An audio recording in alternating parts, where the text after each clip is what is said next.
হরে কৃষ্ণ। আজ অধ্যয়ন করব শ্রীমদ্ ভগবদ গীতা, যথাযথ দ্বিতীয় অধ্যায় সাংখ্যযোগ। ওম নমো ভগবতে বাসুদেবায়, ওম নমো ভগবতে বাসুদেবায়, ওম নমো ভগবতে বাসুদেবায়। শ্লোক নম্বর 2। শ্রী ভগবান উবাচ কুতস্তাকস্মলোমিদম বিষমে সমুপস্থিতম অনার্যজুষ্টম স্বর্গম কীর্তিকর অর্জুনম। অনুবাদ। পরমেশ্বর ভগবান বললেন, প্রিয় অর্জুন, এই ঘোর সংকটকালে অনার্যের মতো এই সমস্ত কলুষতা কিভাবে তোমার মধ্যে এলো? জীবনের মূল্যবোধ সম্বন্ধে জ্ঞাত মানুষের পক্ষে এ সমস্ত একদমই শোভনীয় নয়। তা তোমাকে ঊর্ধ্বলোকে উন্নীত করবে না, পক্ষান্তরে অপযশ প্রদান করবে। তাৎপর্য: শ্রীকৃষ্ণ ও পরমেশ্বর ভগবান অভিন্ন, তাই সমগ্র ভগবদ গীতায় শ্রীকৃষ্ণকে ভগবান বলে সম্বোধন করা হয়েছে। ভগবান হচ্ছেন পরম তত্ত্বের চরম সীমা। পরম তত্ত্ব উপলব্ধির 3টি স্তর রয়েছে। ব্রহ্ম অর্থাৎ নির্বিশেষ সর্বব্যাপ্ত সত্তা, পরমাত্মা অর্থাৎ প্রতিটি জীবের হৃদয়ে বিরাজমান পরমেশ্বরের প্রকাশ, এবং ভগবান অর্থাৎ পরমেশ্বর ভগবান শ্রীকৃষ্ণ।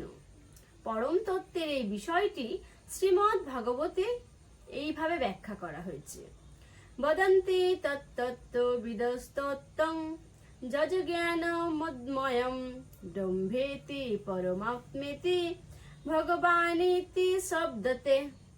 যা অদ্বয় জ্ঞান অর্থাৎ এক ও অদ্বিতীয় বাস্তব বস্তু।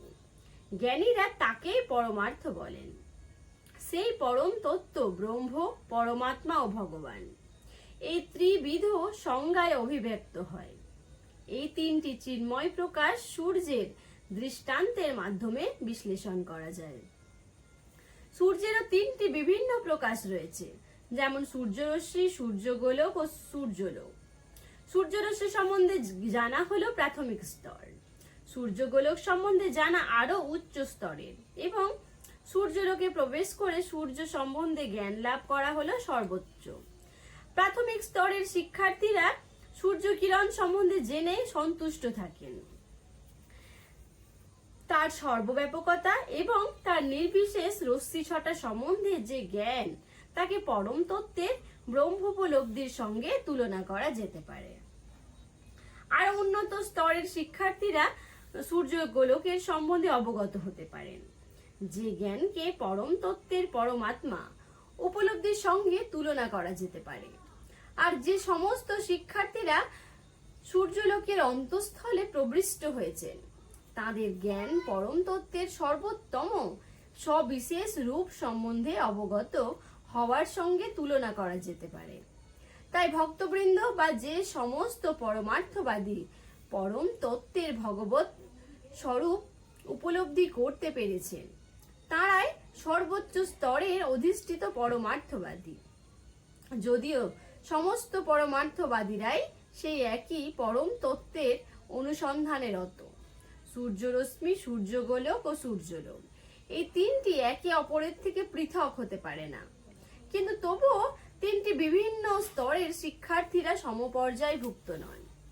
শ্রীল ব্যাসদেবের পিতা মহান তত্ত্বজ্ঞ পরাশর মুনি সংস্কৃত শব্দ ভগবান সম্বন্ধে বিশ্লেষণ করেছেন। সমগ্র ঐশ্বর্য, সমগ্র বীর্য, সমগ্র যশ, সমগ্র শ্রী, সমগ্র জ্ঞান ও সমগ্র বৈরাগ্য যার মধ্যে পূর্ণরূপে বর্তমান, সেই পরম পুরুষই ভগবান। অনেক মানুষ রয়েছেন যারা অত্যন্ত ধনী, অত্যন্ত শক্তিশালী, অত্যন্ত সুন্দর, অত্যন্ত যশস্বী, অত্যন্ত জ্ঞানী ও অত্যন্ত অনাসক্ত। কিন্তু এমন কেউ নেই যিনি দাবি করতে পারেন সমগ্র ঐশ্বর্য, সমগ্র বীর্য আদি সব কিছুর উপর তার পূর্ণ অধিকার রয়েছে। কেবল শ্রীকৃষ্ণই তা দাবি করতে পারেন, কারণ তিনি পরমেশ্বর ভগবান। কোন জীবই, এমনকি ব্রহ্মা, শিব অথবা নারায়ণও শ্রীকৃষ্ণের মতো পূর্ণ ঐশ্বর্য সম্পন্ন হতে পারেন না। তাই ব্রহ্ম সংহিতাতে স্বয়ং ব্রহ্মা সিদ্ধান্ত করেছেন যে শ্রীকৃষ্ণই পরমেশ্বর ভগবান। কেউই তার সমকক্ষ নয় বা তার থেকে শ্রেষ্ঠ নয়। তিনি আদি পুরুষ অথবা গোবিন্দ নামে পরিজ্ঞাত ভগবান এবং তিনি সর্বকারণের পরম কারণ। ঈশ্বর পরম কৃষ্ণ সচিদানন্দ বিগ্রহ অনাদিরাদি গোবিন্দ সর্বকারণ কারণম। ভগবানের গুণাবলীর অধিকারী বহু পুরুষ আছেন, কিন্তু শ্রীকৃষ্ণ হচ্ছেন পরম পুরুষ, কারণ তার ঊর্ধ্বে আর কেউ নেই। তিনি পরমেশ্বর এবং তার শ্রী বিগ্রহ সচ্চিদানন্দময়।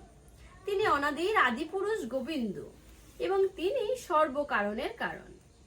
ভাগবতেও পরমেশ্বর ভগবানের অনেক অবতারের উল্লেখ আছে, কিন্তু সেখানেও শ্রীকৃষ্ণকে আদি পুরুষ ভগবান রূপে বর্ণনা করা হয়েছে, যার দেহ থেকে বহু বহু অবতার ও ঈশ্বর বিস্তার লাভ করেন।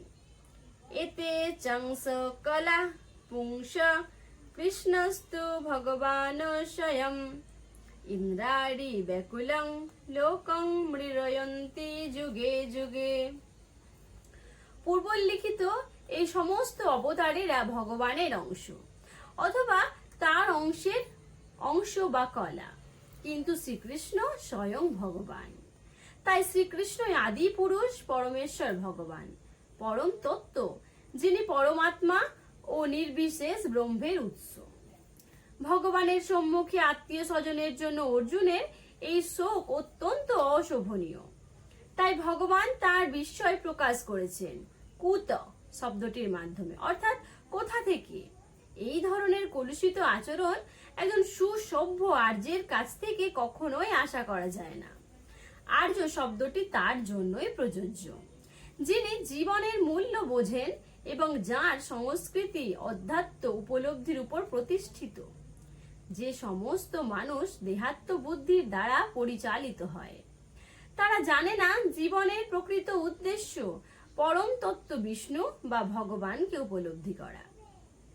তারা জড়জগতের বহিরঙ্গ প্রকৃতির দ্বারা বিমোহিত, আর তাই তারা জানে না মুক্তি বলতে কি বোঝায়।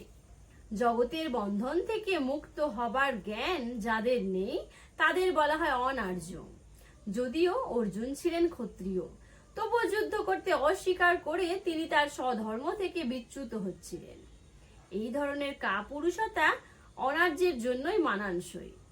কর্তব্য কর্ম থেকে এরকম বিচ্যুতি আধ্যাত্মিক জীবনে অগ্রসর হওয়ার পক্ষে সহায়ক নয়। এমনকি পার্থিব জগতেও কাউকে যশস্বী হওয়ার সুযোগ প্রদান করে না। আত্মীয় স্বজনের প্রতি অর্জুনের এই তথাকথিত সহানুভূতিকে ভগবান শ্রীকৃষ্ণ অনুমোদন করেননি। হরে কৃষ্ণ। আজ এ পর্যন্তই। পরবর্তী শ্লোকের জন্য চোখ রাখুন কৃষ্ণপ্রিয়া ফেসবুক ও ইউটিউব পেজে।